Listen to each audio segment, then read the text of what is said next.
guys ang ating food supplement guys, yung King Kong natin guys at iinom tayo ng isa guys ay nagbibigay sa ating vitamin C, vitamin B, vitamin B1 guys at folic acid guys at nagdadagdag natin guys sa mga nag-fitness yan guys at nag-gym guys. Itong bawi sa inyo guys, 1 tablet lang guys kada araw-araw guys ganito guys ang tableta yan guys nakita niyo yan guys at isang piraso lang guys, yan ganyan lang siya kaliit guys pero napaka-effective nito guys sa ating kalusugan guys, sa ating katawan guys food supplement guys na pariragdag ng muscle guys kung nag-gym ka guys.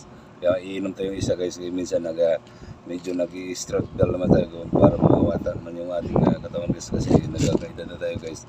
Kaya aprobado nito guys ng FDA guys at aprobado ng mag-asawang Dr. Ong guys, kaya iinom tayo ng isa guys.